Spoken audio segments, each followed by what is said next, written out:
혹시 여러분들은 누군가와 약속이 깨어져서 마음이 상해 보신 적이 있습니까? 우리는 살아가면서 수많은 약속을 하고 또 누군가에게 약속을 받고 그렇게 약속 가운데 살아갑니다. 하지만 안타깝게도 우리가 하는 인간들의 약속은 쉽게 깨어지기가 쉽습니다.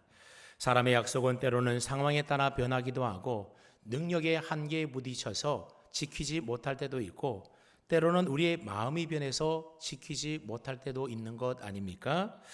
이렇게 약속이 깨어질 때 우리는 실망하게 되는 것이고 상처를 입게 되고 그로 인하여 관계가 흔들리고 때로는 깨어지기도 한다는 겁니다. 자, 그렇다면 우리가 하나님께 한 약속은 또한 어떠할까요?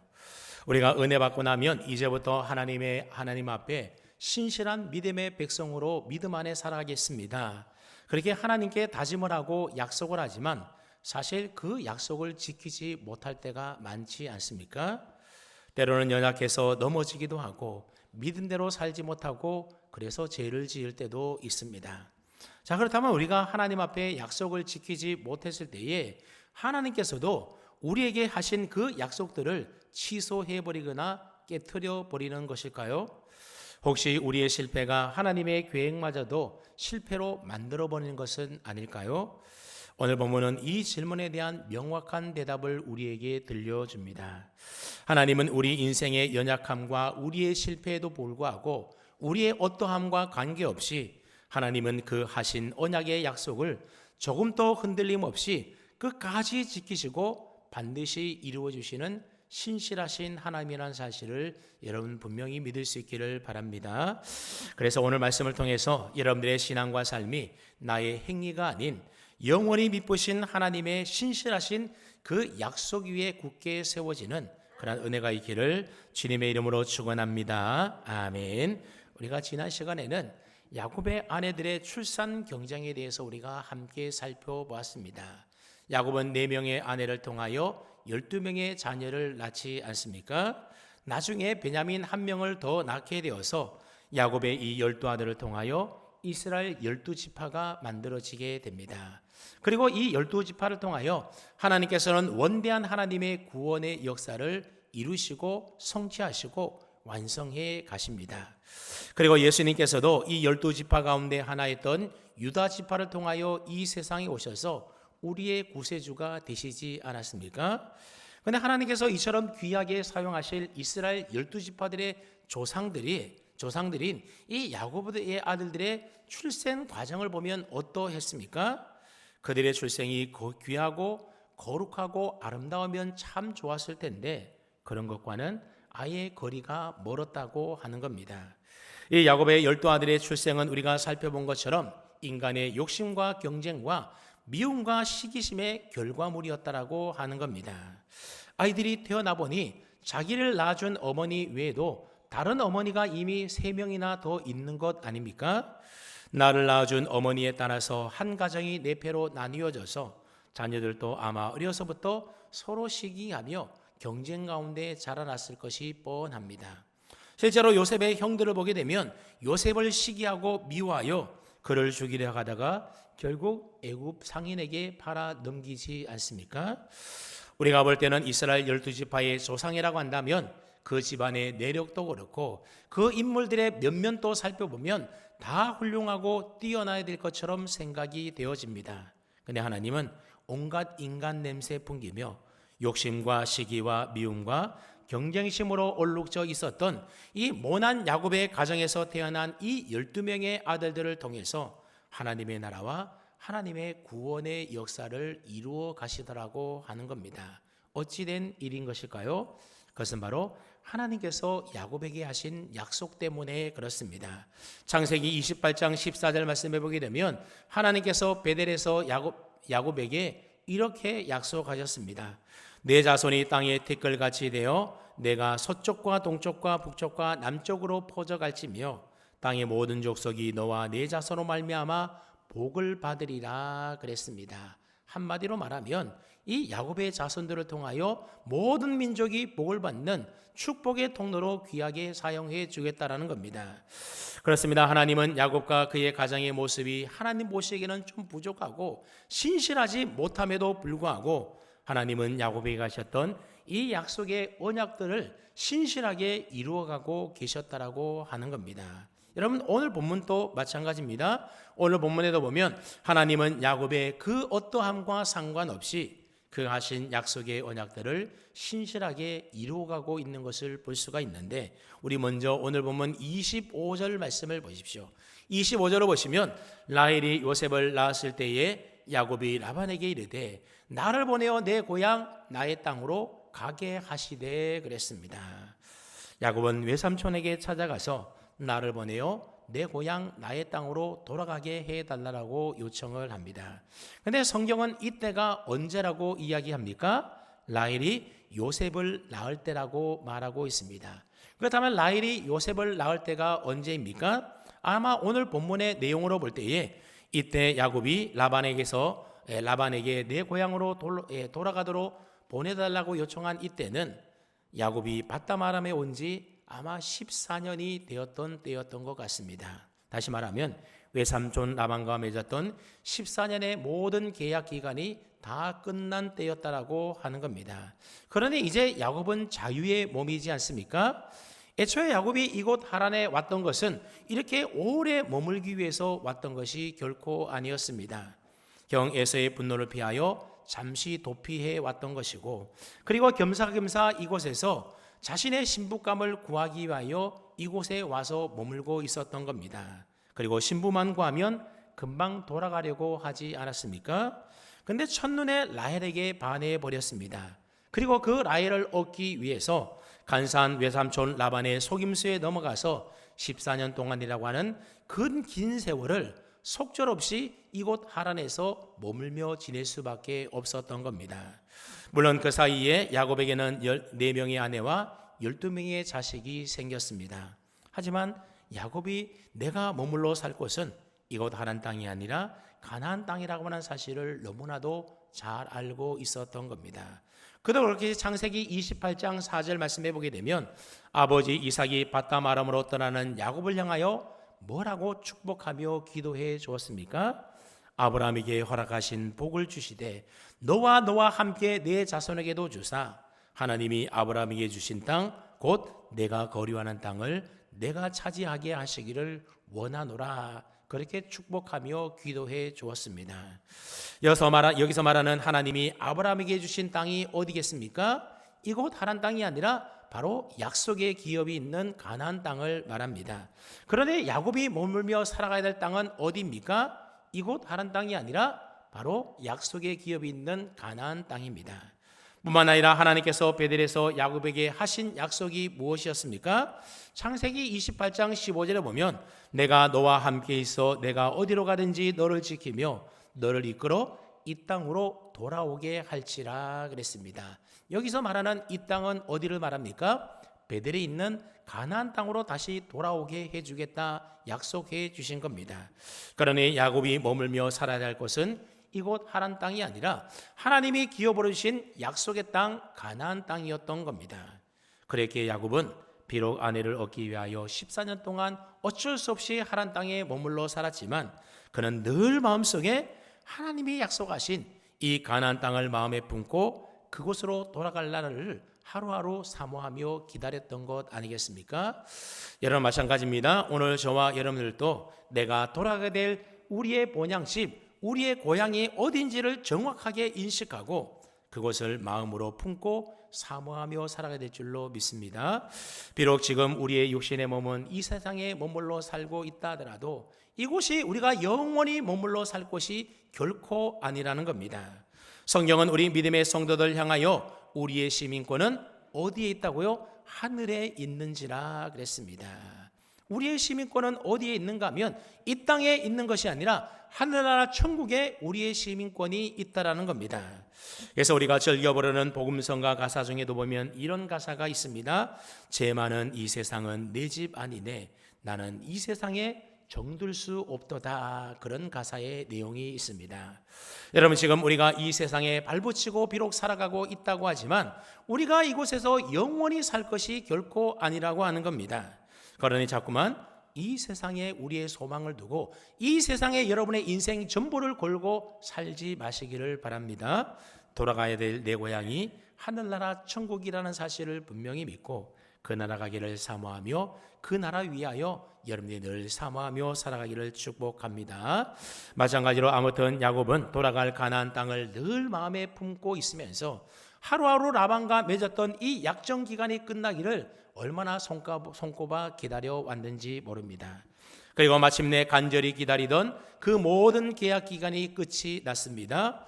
그랬기에 야곱은 외삼촌에게 찾아가서 이제 나를 보내요 내 고향 나의 땅으로 돌아가게 해달라고 요청하고 있는 겁니다. 자, 그렇다면 라반이 외삼촌이자 장인된 입장이라고 한다면 조카이자 사위인 야곱의 그 말을 들었을 때에 마땅히 어떻게 해 주어야 하는 것이겠습니까? 그래, 그동안 참 고생 많았지. 이제 고향으로 돌아간다고 하니 그동안의 수고에 비하면 얼마 안 되지만 내가 그래도 좀 챙겨줄 테니 내 딸들과 내 손주들 잘 거느리고 평안히 잘 돌아가게 해. 여러분, 그것이 바로 어른으로서 마땅히 해야 될 도리이지 않겠습니까? 근데 여러분, 우리가 살펴봤던 것처럼 라반은 어떤 사람입니까? 자기 이익을 위해서라면 물불을 가리지 않는 사람이 바로 라반입니다. 딸의 불행점은 아랑곳하지도 않고 조카에게까지 속이고 사기를 치는 아주 이기적이고 뻔뻔하고 파렴치한 인물이 바로 라반이지 않습니까? 그런 라반이 자기에게 이득이 되고 자기에게 큰 유익을 가져다 주는 이 야곱이 고향으로 간다고 하는데 그럼 그래라 쉽게 허락을 해 주겠습니까? 절대 그럴 라반이 아닙니다. 허락하지 않습니다. 그래서 27절에 보면 라반이 뭐라고 말하는지를 보십시오. 여호와께서 너로 말미암아 내게 복을 주신 줄을 내가 깨달았다 말하고 있습니다. 라반은 야곱이 얼마나 성실한 사람인지를 잘 알고 있었던 겁니다. 게다가 라반은 하나님께서 야곱을 통하여 자기 집에 복을 주셨다는 사실도 깨달아 알고 있었습니다. 어떻게 알았던 것일까요? 라반이 그동안 많은 목자들을 부려왔지만 야곱처럼 이처럼 성실하게 일해서 가축들이 막 늘어나고 많아지게 하는 목자를 본 적이 없었다라고 하는 겁니다. 여러분, 우리가 앞서 살펴보았던 것처럼 이 하란 땅에 있는 목자들은 어떻습니까? 아직 저녁이 되지 않았음에도 불구하고 낮에 와서 우물가 옆에서 한가로이 그렇게 놀고 쉬고 있었던 그렇게 부지런한 목자들이 아니었다라는 겁니다. 하지만 야곱은 그렇지가 않았다는 거죠. 아직 해가 중천에 있는데 가서 양들 더 풀 뜯어 먹이고 더 살찌우고 난 다음에 그리고 저녁 늦게 와서 그렇게 물을 먹이면 되지 않느냐, 그렇게 얘기하는 야곱의 모습을 우리가 살펴본 바 있습니다. 그만큼 야곱은 성실한 사람이었다는 거죠. 그래서 라반은 하나님께서 이 야곱을 통하여 나에게 복을 주고 계시구나, 그것을 알게 되었던 겁니다. 여러분, 일 잘하는 사람이 있을 때는 그게 별로 귀한 줄을 모르지 않습니까? 하지만 그 사람이 그 일에서 싹 빠지고 나게 되면 그 빈자리가 너무나 커지고 그리고 드러난 자리가 너무나 허전하게 느껴지게 되는 겁니다. 만약 야곱이 고향으로 가버리게 되면 그 빈자리가 너무나 크게 뻔해 보이는 겁니다. 그러니 욕심쟁이 라반이 그런 복덩이 야곱을 그냥 놓아주려고 하겠습니까? 어떻게든지 꼭 붙잡아서 자기 곁에 계속 두고 부려먹고 그러려고 하지 않겠습니까? 그래서 라반은 이번에는 인간의 정으로 야곱을 설득하게 됩니다. 내가 나를 사랑하거든 그대로 있으라고 합니다. 너가 나를 사랑하거든 어디 갈 생각하지 말고 고향으로 가지 말고 그냥 내 곁에 계속 붙어 있으라는 겁니다. 근데 사실 야곱의 입장에서 본다면 라반이 뭐 그렇게 사랑스럽겠습니까? 결혼도 속였죠. 그것 때문에 14년이라는 긴 세월 동안 야곱은 하지 말아야 될 온갖 고생들을 다 하며 살았던 겁니다. 여러분, 외삼촌이니까 야곱이 참았지 만약 모르는 남이었다고 한다면 벌써 폭발을 해도 폭발을 했을 겁니다. 그러니 인간적인 정으로 설득하는 이 라반의 말에 야곱이 마음이 움직이겠습니까? 마음이 움직이지를 않는 겁니다. 하지만 그렇다고 포기할 라반이 아니지 않습니까? 그래서 라반은 너의 품삯을 정하라, 그러면 내가 그것을 주겠다라고 이야기를 합니다. 쉽게 말하면 임금 협상을 하자는 겁니다. 지금까지는 내 딸을 얻기 위하여 무보수로 나를 위하여 일을 해왔지만 이제부터는 너가 수고하고 일한 만큼 그 보수 품삯을 너에게 줄 테니 너가 원하는 품삯이 얼마인지 내게 말하라는 겁니다. 사실 여러분, 라반의 이 제안은 야곱의 입장에서도 참 거절하기 어려운 솔깃한 제안이었습니다. 마음 같아서는 지금 당장에 이곳을 떠나서 고향 땅으로 돌아가고 싶었지만 사실 현실은 그렇지 못했다라는 겁니다.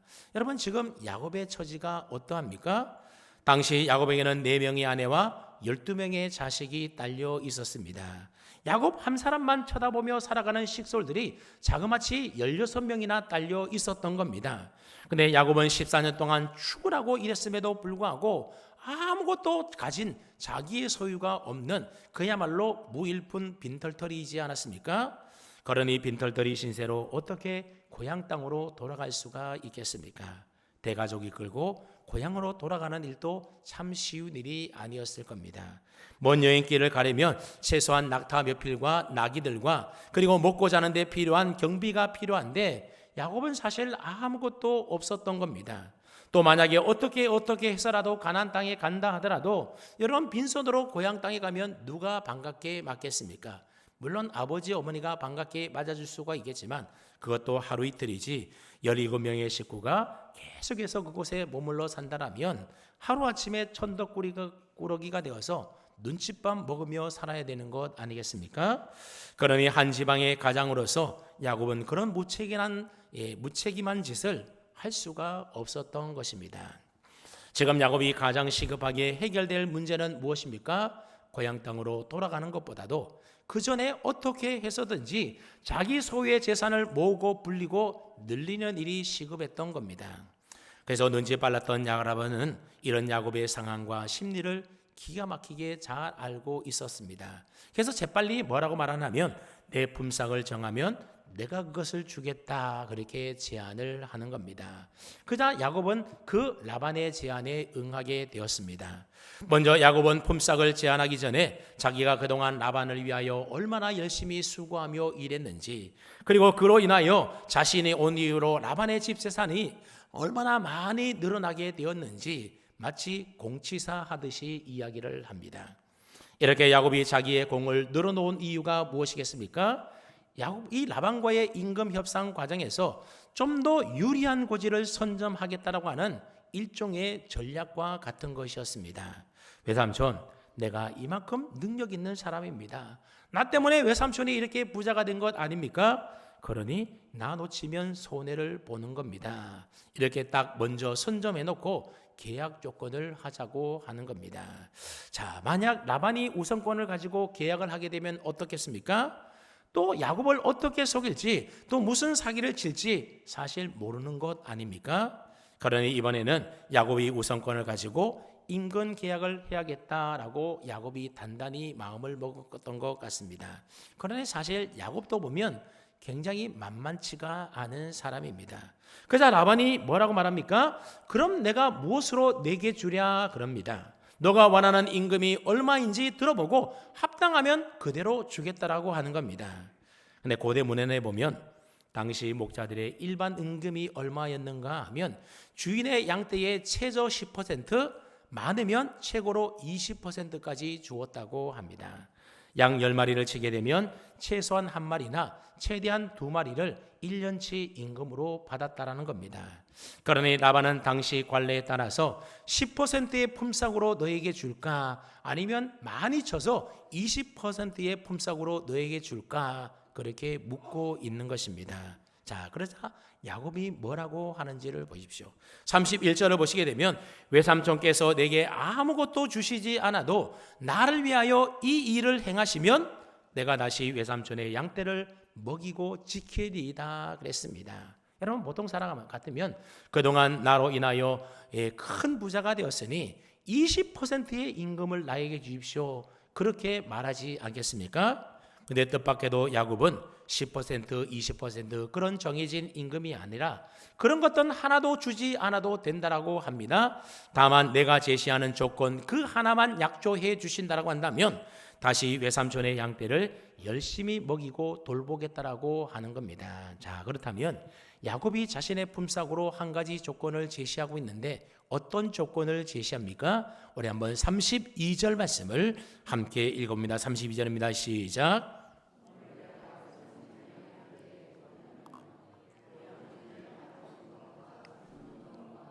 검은 것을 가려내며 또 염소 중에 점 있는 것과 아롱진 것을 가려내리니 이 같은 것이 내 품삯이 되리이다.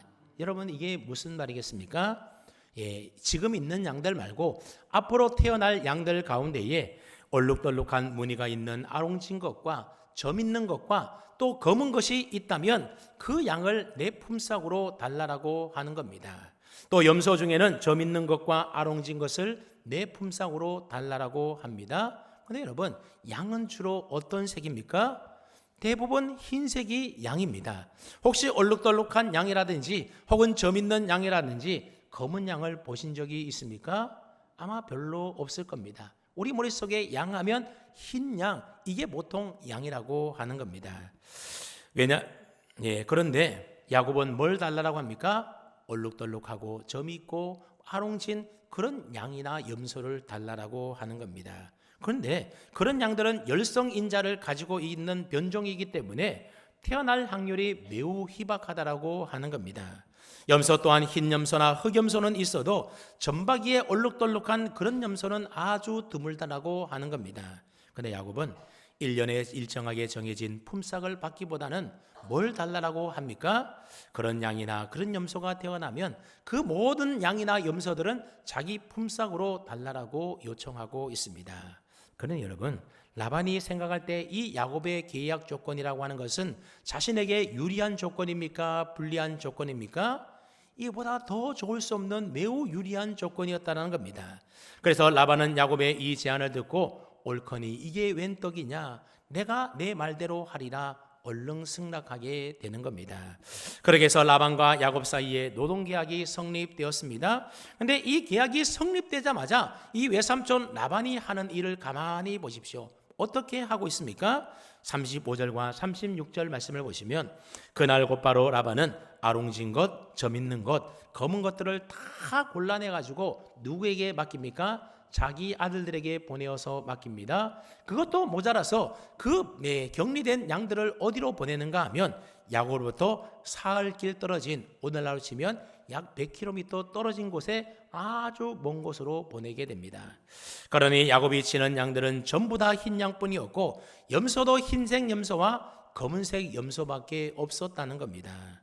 그러니 두 무리들 사이에 서로 교미할 수 있는 가능성이 있겠습니까? 100km 떨어져 있는데 어떻게 서로 만나서 교미할 수 있겠습니까?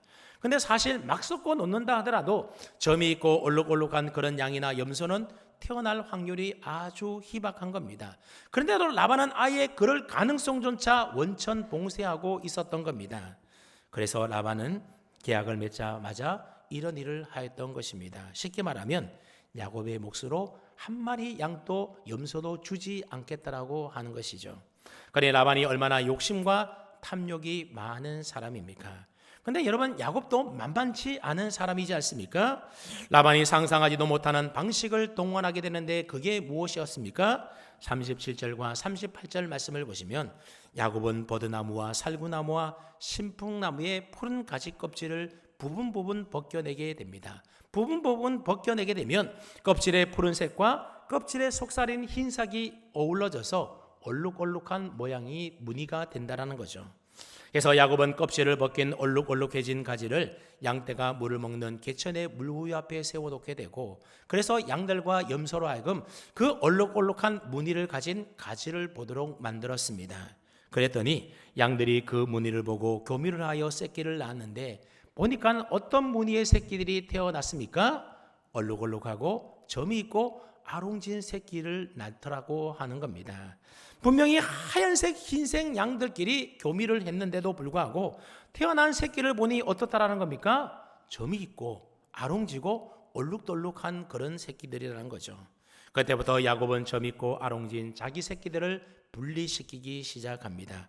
왜냐하면 점 있고 아롱진 양은 열성이기 때문에 흰 양과 다시 교배를 하게 되면 우성인자를 가진 흰 양들이 태어나기 때문에 그렇습니다. 그러고 보면 야곱은 그때부터 벌써 이미 이런 유전에 대해서도 잘 알고 있었던 것 같습니다. 그래서 야곱은 점 있고 아롱지고 얼룩덜룩한 자기 양들을 따로 관리하고 돌보면서 그것들끼리 교미시키는 겁니다. 그래야만 자기 몫의 양이 점점 늘어나기 때문이지 않습니까? 그리고 41절에 보면 튼튼한 양이 새끼를 뵐 때는 얼룩덜룩한 그 나뭇가지를 그들 앞에 두어서 새끼를 베게 했습니다. 하지만 비실비실해 보이고 약해 보이는 양들은 어떻게 했다고요? 그 가지를 씌워서 그 가지를 씌워버렸다는 겁니다. 자, 그렇게 해서 어떻게 됐다고요? 약한 것은 다 외삼촌 라반의 것이 되고 튼튼한 것들은 다 야곱의 것이 되었다라는 겁니다. 그러니 야곱이 얼마나 잔머리를 많이 썼겠습니까? 결국 43절에 보면 그 사람이 야곱을 말하죠. 야곱이 매우 번창하여 양떼와 노비와 낙타와 나귀가 많았더라. 양과 염소만 많아진 것이 아니라 노비도 낙타도 그리고 나귀도 많게 되었다라는 겁니다. 자, 여기서 우리는 한 가지 질문이 생겨납니다. 야곱이 사용했던 이 방식이 도대체 뭐냐라고 하는 겁니다. 그리고 그런 방식을 쓰면 정말로 효과가 있는 것일까요? 검은 것 계속 보면 검은 색깔을 가진 사람이 아이가 태어납니까? 그러면 수박 보면 얼룩덜룩한 아이가 태어난다는 것 아니겠습니까? 그게 어떻게 가능하냐라는 거죠. 웨스터만이라고 하는 성경 주석학자는 야곱이 사용했던 이 방식을 가리켜서 라반이 알지 못했던 마술을 썼다, 야곱이 마술을 썼다, 그렇게 주석을 하기도 합니다. 왜냐하면 27절 말씀해 보게 되면 라반이 야곱에게 말할 때에 이렇게 말합니다. 여호와께서 너로 말미암아 내게 복 주신 줄을 내가 깨달았다 말하고 있습니다. 근데 이 깨달았다고 하는 히브리어 말이 나하시라고 하는 단어를 쓰는데 그 뜻이 뭔가 하면 점을 치다, 마술을 걸다라는 뜻을 가지고 있는 단어입니다. 그러니까 라반이 어떻게 알았다는 겁니까? 점치는 마술을 통하여 알게 되었다라는 겁니다. 그래서 주석자인 웨스터만은 라반이 마술을 동원했던 것처럼 야곱도 하란에 살면서 그 당시에 만연해 있던 여러 가지 마술들 가운데 그것을 배워서 썼다라고 하는 겁니다. 그리고 그 마술을 사용하여 외삼촌 라반을 속이고 자신의 재산을 증식할 계획을 세웠다라고 하는 겁니다. 그래서 이런 말도 안 되는 제안을 야곱이 했다라고 주석하고 있는 거죠. 사실 야곱에게 불리한 그런 제안이지 않습니까? 그래도 그런 계약을 했던 것은 이런 나름대로의 계획과 생각이 있었기 때문이라는 겁니다. 그런가 하면 어떤 주석가는 마술이 아니라 순전히 야곱의 세밀한 관찰력의 결과였다라고 이야기를 합니다. 14년 동안 양떼를 돌보고 먹이면서 양들이 어떻게 교미할 때에 어떤 새끼가 태어나는지를 야곱이 경험적으로 체득해서 그 지식을 갖고 있었다는 겁니다. 그래서 자신 있게 불리한 계획을 체결할 수가 있었다, 그렇게 주석을 하기도 합니다. 여러분 정말 그런 것일까요? 그런데 사실 그렇지가 않다라는 거죠. 설사 야곱이 그런 마술을 사용하고 뛰어난 눈썰미와 통찰력 있는 관찰력으로 그런 방법을 썼다 하더라도 그것 때문에 야곱이 매우 번창하고 그의 소유가 많아진 것이 결코 아니었던 것입니다. 그것은 바로 하나님께서 야곱에게 복 주시고 야곱을 번성케 해주시고 그의 인생을 복되게 해주시겠다라고 약속하신 그 하나님의 약속의 말씀이 이루어지고 성취되어진 일이라고 하는 겁니다. 즉 누가 그렇게 해주셨다고요? 야곱이 그렇게 한 것이 아니라 하나님이 해주셨다라고 하는 겁니다. 그것을 어떻게 할 수 있는가 하면 오늘 본문 다음 장인 31장 7절로 9절 말씀을 한번 보십시오. 거기에 보면 이렇게 나와 있습니다. 그대들의 아버지가 나를 속여 품삯을 10번이나 변경하였느니라. 그러나 하나님이 그를 막으사 나를 해치지 못하게 하셨으며 그가 이르기를 점 있는 것이 내 삭시 되리라 하면 온 양떼가 낳은 것이 점 있는 것이요 또 얼룩무늬 있는 것이 내 삭시라 되리라 하면 온 양떼가 낳은 것이 얼룩무늬 있는 것이니 그랬습니다. 그리고 9절 말씀 우리 함께 읽어보는데 함께 읽어봅니다. 시작. 내게 주셨느니라. 아멘. 이 말씀은 야곱이 고향으로 떠나기 전에 두 아내를 설득하면서 했던 말입니다.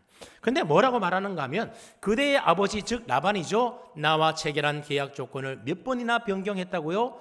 10번이나 바꾸고 변경했다라는 겁니다. 그럴 때마다 하나님이 지켜주시고 하나님이 도와주시고 하나님이 역사해 주셔서 내 조건에 맞도록 내게 양을 주시더라고 하는 겁니다. 여러분 처음 맺었던 계약 조건이 무엇이었습니까? 양들 중에 점 있는 것, 아롱진 것, 검은 것은 다 야곱의 품삯이 되게 했던 겁니다. 그랬더니 하나님이 이 흰 양떼들 사이에 어떤 것이 태어나게 하셨습니까? 점 있고 아롱지고 검은 것들이 태어나게 해 주시다라는 겁니다. 근데 라반이 가만히 보니까는 모두 다 점 있고 아롱지고 그리고 검고 그런 것만 태어나는 겁니다. 자기 재산은 점점 줄어들고 야곱의 재산은 점점 더 늘어나게 되었던 겁니다. 그래서 라반이 계약 조건을 변경하게 되었던 거죠. 이제부터는 점 있는 것만 내 몫으로 하자, 그렇게 변경했습니다. 그랬더니 하나님이 어떻게 해 주셨다고요? 태어나는 것마다 다 점이 있더라는 겁니다. 그러다 라반이 또다시 계약 조건을 바꾸고 변경합니다. 아니다, 이제는 얼룩무늬 있는 것만 내 몫이 되게 하자. 그랬더니 하나님이 어떤 것만 태어나게 하셨다고요?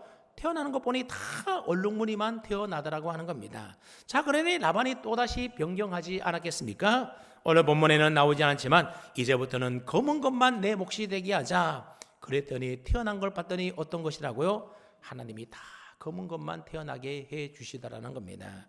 그렇게 10번을 바꾸고 변경했는데 그때마다 하나님이 도와주시고 역사해 주시고 하나님의 그 은혜 가운데에 내가 이렇게 번창하여 넉넉한 재산을 소유하게 됐다라고 야곱이 자기 아내들에게 간증하며 이야기하고 있는 것입니다. 그러니까 야곱이 번창하고 크게 부하게 된 것은 자신의 인간적인 깨와 수단과 방법을 통해서가 아니라 무엇 때문이었다고요? 전적인 하나님의 은혜의 도우심 덕분이었다라고 하는 겁니다.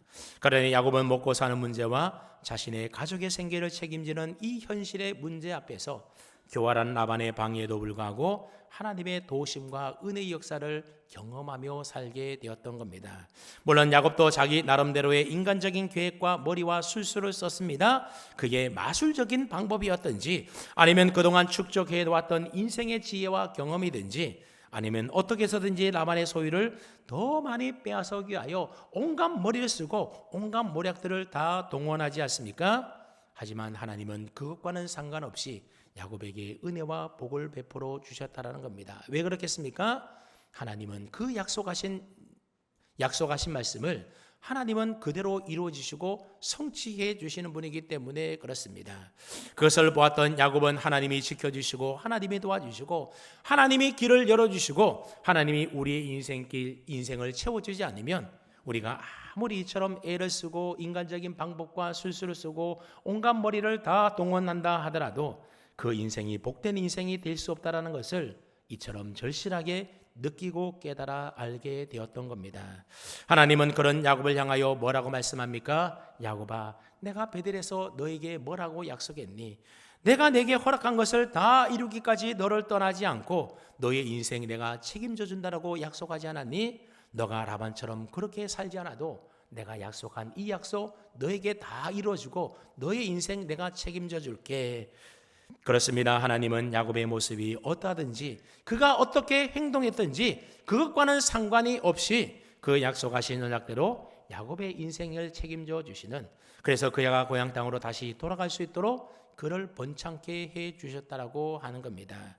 그 과정 속에서 야곱은 하나님을 점점 더 깊이 알아가고 배워가게 되었고, 그래서 온전한 믿음으로 신뢰하며 그의 믿음이 점점 더 자라고 성장하게 되어서 마침내 하나님이 주신 약속의 기업의 땅으로 돌아가게 되었던 것입니다. 찬성들 여러분, 오늘 우리 인생에 먹고 사는 생존의 현장도 한번 가만히 보십시오. 얼마나 치열한 경쟁 속에서 살아갑니까? 라반과 같이 자기 욕심과 탐욕을 채우기 위하여 온갖 교활한 방법과 술수들을 동원하는 사람들이 우리 주변에 많지 않습니까? 계약서에 도장을 찍고도 돌아서면 위반을 합니다. 그것도 모자라서 여러 번씩 그렇게 변경하고 취소하고 그런 사람들도 얼마나 많이 있는지 모릅니다. 자기 이익을 위해서라면 오로지 자기 탐욕을 채우기 위하여 온갖 나쁜 방법을 동원하는 사람들도 있다라는 겁니다. 그러다 보니 치열한 경쟁 사회에서 처자식을 부양하기 위하여 우리는 나도 모르게 비열하고 치사한 세상 사람들과 똑같은 방법을 쓸 수밖에 없는 그런 상황 가운데 놓일 때가 있다라는 겁니다. 하지만 그때 우리가 기억해야 될 것이 무엇이겠습니까? 그런 비열하고 치사한 방법 쓰지 않는다 하더라도 하나님은 그 자녀된 우리에게 그 약속하신 말씀대로 내 삶에 필요한 은혜들을 공급해 주시고 내 삶을 책임져 주시는 신실하신 하나님이라는 사실을 우리는 잊지 말고 기억해야 하는 겁니다. 여러분 모두가 그저 생업의 현장에 살아남기 위하여 몸부림치며 세상 사람들과 똑같은 방법을 가지고 살아가지 마시고 날마다 하나님의 약속의 말씀 붙들고 그 위에 굳게 설 수 있기를 바랍니다.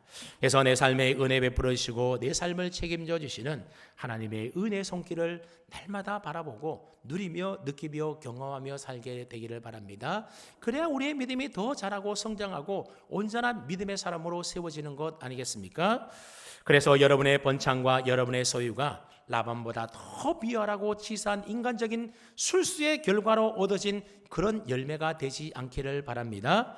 대신에 여러분의 누리는 모든 소유와 여러분들의 그 은혜와 복들이 하나님의 신실하심을 믿고 내가 동원할 수 있는 모든 인간적인 방법과 속임과 술수와 모략을 내려놓았음에도 불구하고 하나님이 책임져 주신 그 약속의 결과물로서 누리게 되는 그런 풍성한 은혜와 복을 누릴 수 있는 저와 여러분 되기를 축복합니다.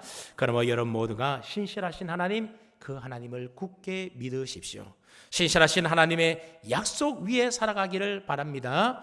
그러면 나의 부족함과 나의 모자람에도 불구하고 신실하신 하나님께서 그 하신 약속 안에서 저와 여러분의 삶을 더 풍성한 은혜와 복으로 분명히 책임져 주실 것입니다. 이번 한 주간 동안 그 신실하신 하나님 바라보고 찬양하면서 그 은혜와 복을 누리며 살아갈 수 있는 저와 여러분 다 될 수 있기를 주님의 이름으로 축원합니다. 아멘.